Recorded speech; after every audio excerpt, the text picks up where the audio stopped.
Om Satchidananda-rupaya Vishwotpattyadi-hetave Tapatraya-vinashaya Shri Krishnaya Vayam Numaha.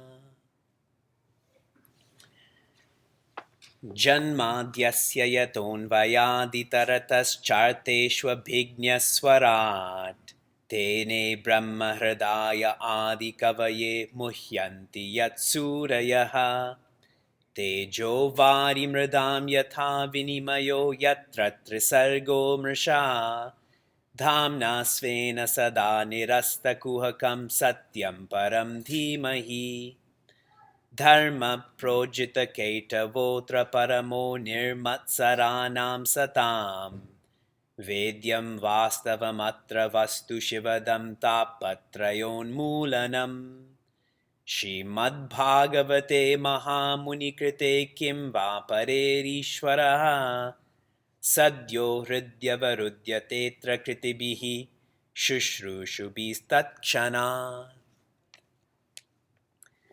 Bharat Mata Ki Jai. Hari Om and greetings from Niagara Falls.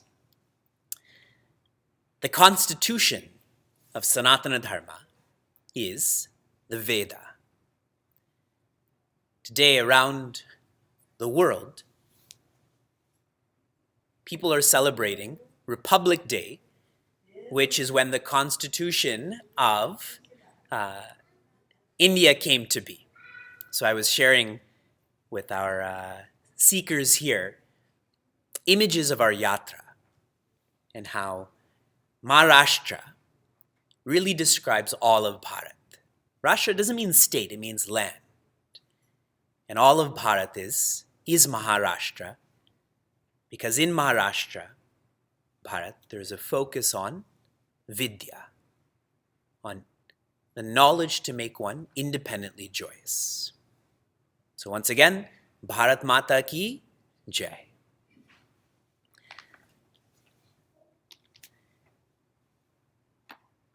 We are forever engaged in Nama and Nama. Nama means to prostrate, and Nama means to recite.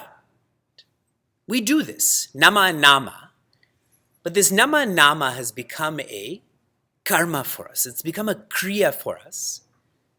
There's no shraddha. I was rushing around in the ashram this morning and I prostrated to Gurudev's padukas, and only after thinking about Bhagavatam did I check myself, was I even present mentally when I prostrated to Gurudev's padukas? Do I have that shraddha? We've been engaged in our course for more than a year now. How do you know that this course is working for you? How do you know that this course is working on you? Think. If you had to meet me later on today and I asked you this in an intimidating way, how do you know that this is working for you, working on you? The answer is, if you have a greater love for Bhagwan, this course is working for you, is working on you. And for some who have more of an intellectual propensity, if you have a greater love for Bhagya, this course is working for you, is working on you. Bhagya here means self-development. to become more virtuous. So by show of hands, how many of you have a greater love for Bhagwan from January of 2019 to January 2020? Okay, a lot of failing students. How many of you have a greater love for Bhagya, for practicing values to become virtues? Okay. Raja Parikshita finished the 5th skanda by essentially asking Sri Shuka, "You've described Naraka to me. How do I ensure that I don't go to Naraka?" See, for him, it's more precarious because the hours of his life are going down, correct? He's going to go somewhere. How does he ensure that in the little time he has to inhibit himself from going to Naraka? And Sri Shuka essentially says is that you need to engage in Bhagwan's nama with Shraddha. And Raja Parikshita, he's like us. He's more intellectual. So he says, what precedent is there that someone who's vicious was saved by Bhagwan's nama? What precedent is there? And he says that so many people engage in prayishchitta karma. They engage in, I'm just going to pause for a moment. Can you, it's too distracting for me, please. Thank you. People engage in prayishchitta karma, but then they go back and engage in those same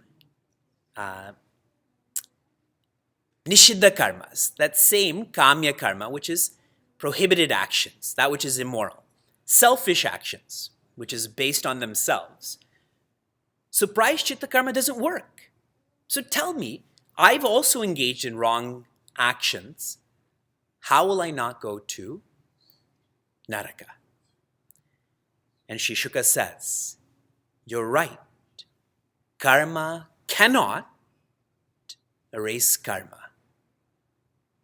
This is a deep point for all of us. We often feel good about ourselves when we're busy. We often feel good about ourselves when we're rushing around. When very overtly, Sri Shuka tells Raja Parikshita, karma comes from avidya. I've forgotten that I am happiness, so I keep working to be happy. But you cannot work to be happy. One has to remember that they are happiness. So one has to bring into their life vidya. Okay, so he shares this with Raja Parikshita. And that's why Sri Shuka is teaching him. As his body is dying, he's teaching him. I'm going to continue with the greatness of Bhagwan's name. When Yama's sevakas are talking to Narayana's sevakas, Narayana's sevakas they've cut the rope around Ajamila. And Yama's sevakas are asking Narayana's sevakas, what gives you the right to cut these ropes? In this dialogue, what is shared? The sun, fire, sky, air, senses, me hearing, me speaking. The moon, sandhya. Do you know what sandhya is? Sandhya is the meeting points of light. When darkness becomes light, when light becomes darkness. Daytime, nighttime, the quarters. The quarters are the different directions. Water, earth, time, and dharma. All of these are the witnesses to all of the actions of men, of humans. You know, some of us, we have this closet personality where I feel that someone's not watching me, or someone didn't see this. But look who's watching. Are you ever away from the sky? Are you ever not in nighttime? Are you ever not in daytime? So that was a really lovely sharing by Yama's Sevakas saying, Ajamila has engaged in that which is immoral. All of these witnesses are there. It's like the US impeachment trial right now, right? That's all being shared here. So Narayana Sevakas are listening to this. Another insight about Ajamila. Listen to how Ajamila is, okay? And as I read this, really these are descriptions of us. Ajamila was originally a man learned in scriptures. All of you? Yes or no? Yes. Virtuous? Yes. Pure-hearted? Yes. Possessed of an exemplary character and conduct? Definitely. Given to austere living? This is your biography. Tender-hearted, established in self-control, devoted to truth, and learned in mantras. He was also devoted to the service of the teacher, the sacred fire, guests, and elders. Besides being prideless, friendly and helpful to all, moderate in speech, and devoid of jealousy and allied vices. That's who Ajamila is. And when he was going to the forest to collect materials for his puja, you know who sent him? His father. And I'm sharing these details to narrate to us how we are like Ajamila. To narrate to us that one's father, one's family can be part of this chain of reactions for our mind to become distracted. And we all know what happened to Ajamila after that. He was the most indulgent. And I'm not going to read everything that he engages in.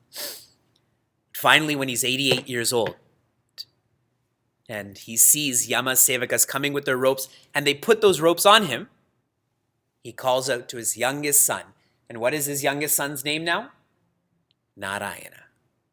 He's calling out to his youngest son, who he'd like to play with the most. And that's when Narayana's Sevakas came and cut that rope. And this dialogue happened. So now more philosophy for all of you. How many yugas are there? How many periods of time in Sanatana Dharma are there? 4.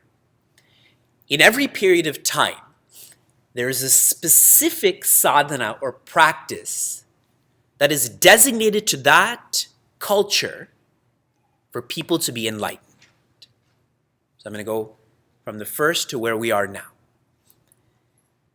The earliest period of time when creation had just begun was known as Satya Yuga. And during this time, people were integrated, so the sadhana that people used to be enlightened was dhyana. Everyone was a meditator. As time continued, creation kicks into atrophy, there's more disintegration. In Treta Yuga, which is the period of Bhagavan Rama, the sadhana that people used to be enlightened was yagas. Macro rituals with thousands of priests, 10,000 people, because people couldn't engage in dhyana anymore. Time continues. In Dwapar Yuga, when Bhagavan Krishna was present, the sadhana for enlightenment was puja. Not a macro ritual, but a micro ritual. With mantras and dravya. And time continues. Atrophy continues. Disintegration continues. In Kali Yuga, the period that we're living in right now, where there's maximum selfishness. You obviously know where I'm going with this. The sadhana for enlightenment is japa. We don't know how to contemplate anymore. You should see our meditation in life class. How drowsy and distracted I am. I didn't mean others. I meant how drowsy and distracted I am in class. Yagas, I've met one person in my entire life who's ever gone to a yaga before, just to show you the rarity. Puja. How many of you engaged in puja this morning by show of hands? Okay, proportion is less, yes? We don't do these, we can't do these. It is japa that will lead us to enlightenment. The name of Bhagwan, there's so many other sadhanas we have to engage in, like tapa, like dana. I've shared all of this before. But to finally clean up the vices in our personality, the ego in our personality, only japa can do that. As an example, if you ate onion chutney this morning with your hands, after you ate and you washed your hands, yes?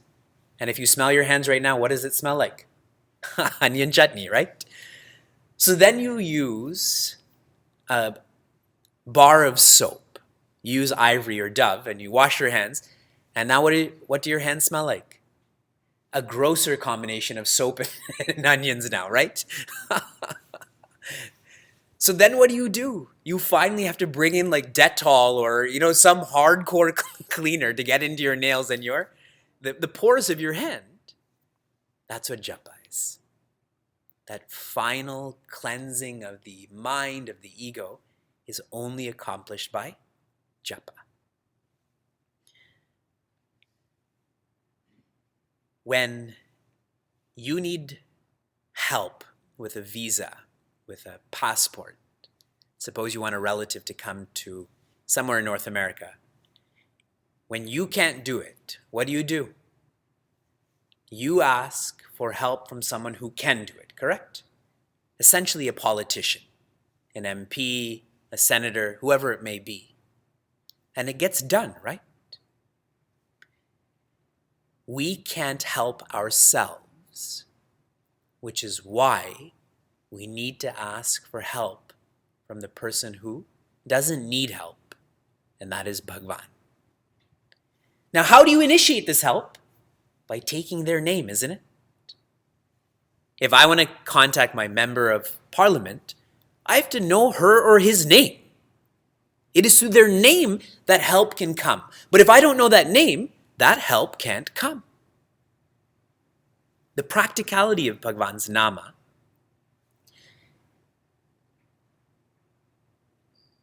Swami Tejomayananda describes Bhagwan's nama as dynamite. Show me how big a stick of dynamite is. Right? It's smaller than my arm. What can a stick of dynamite do to this entire building?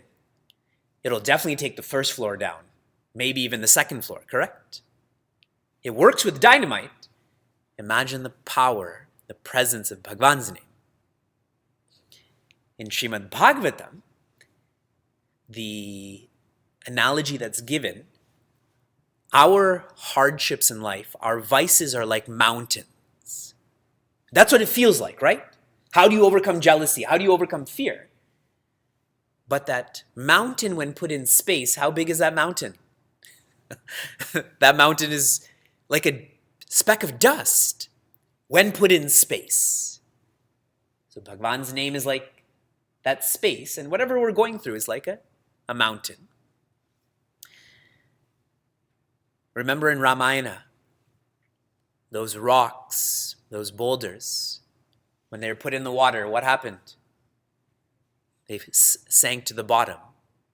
But as soon as those 1.5 letters were put on them, Ram, what happened to those rocks and boulders? They floated to the surface. That which is impossible became possible. Now, if it will work for a rock and a boulder, which is inanimate, it will definitely work for us. The last thought about how glorious Bhagwan's nama is. Our kids, Vyasa and Shuka, when they're not well, we give them medicine, baby Tylenol or a frozen soother for Shuka's teeth. Now, they don't know the potency of those medicines, but it still works, correct? We don't know the potency of so much of the medicines we take, but you still take them and they still work even if you don't know what the chemical composition of that medicine is, right? Bhagwan's Nama is like that medicine.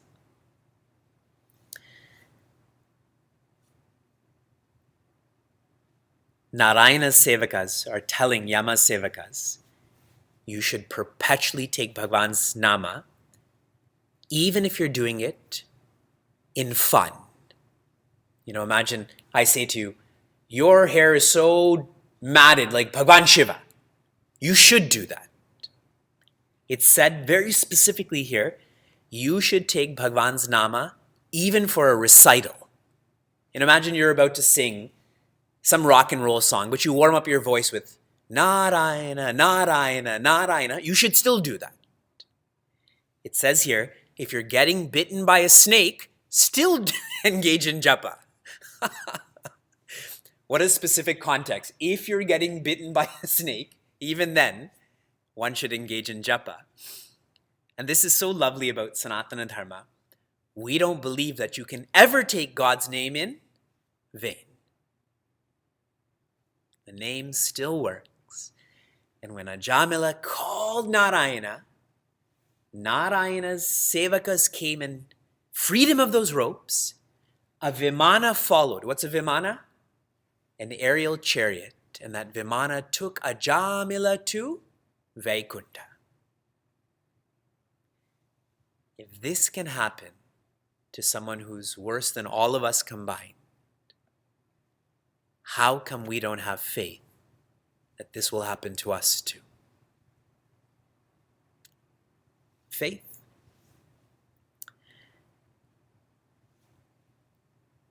We'll continue.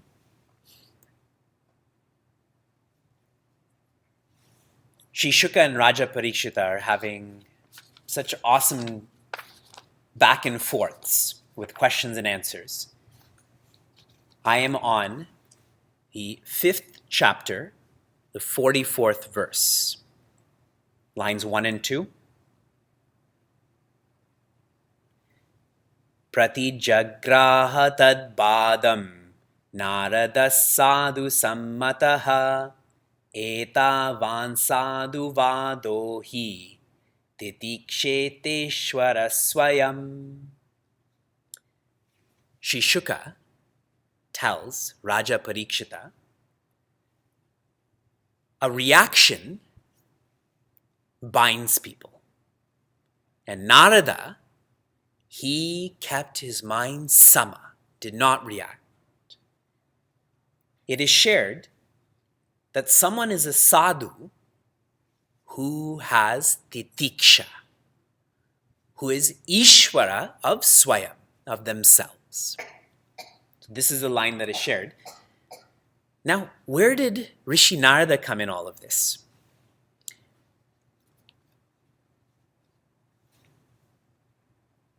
Yamaraja told his sevakas when they went back to him, he said that, this is the exact line, in the most powerful, forbearance is an ornament. For a powerful person, what makes them beautiful is their titiksha, is their endurance of people, of context. There's many chapters where insights about Daksha Prajapati are given. So many lineages, so many families. Daksha, his responsibility was to further creation through population. At one point, he had given birth through his power to 10,000 kids. And they were known as the Haryashvas. Haryashvas. And later on, he gave birth to many more thousands of kids, and they were known as the Shabalashvas. And he gave birth to all of these kids, hoping that they would give birth to more kids. Now once, these two groups of kids, they wanted to invest in themselves before they started to engage in creation. They wanted to make themselves strong and clear so that they can work well. And who showed up there? Rishi Narada. And what did Rishi Narada say to those thousands of kids? He asked them a series of riddles. It's a really lovely subject in Bhagavatam. I'm just going to ask you one portion of this riddle. Okay, and that portion is, what do you do if you're in a cave with no exit?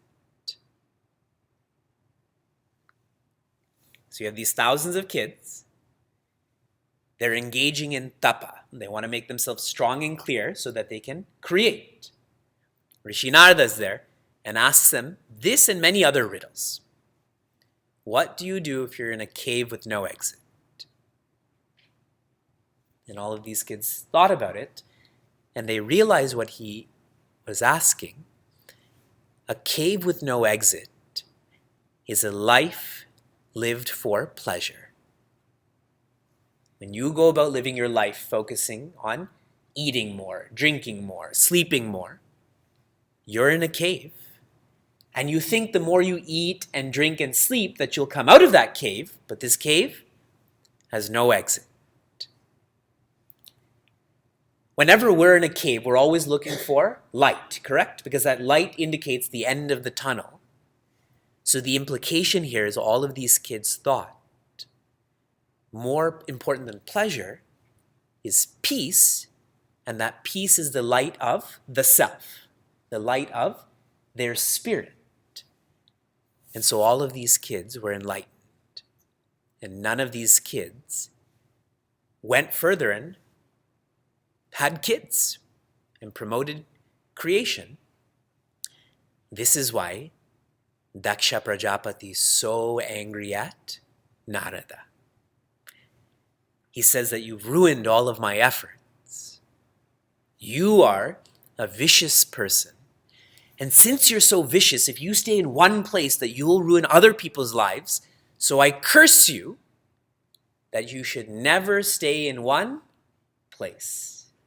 And that's why you see Rishi Narada always moving around in space, under the water, with all of us. In Srimad Bhagavatam, how many times Rishi Narada has come up? Like an uninvited guest, correct?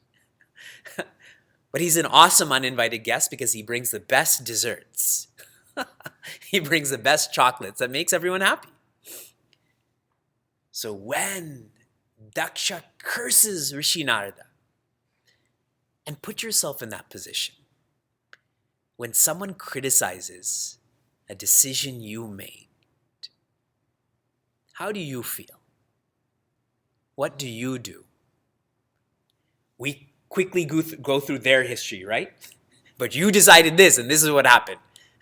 If I'm like this, you're like this. What did Rishi Narada do? He's the Ishvara of himself. He did not react. He simply listened and took that curse as a blessing, because now to so many more, what can he share? Narayana. Narayana. And that's a lovely completion to the story of Ajamila, the greatness of Bhagwan's name. Oh.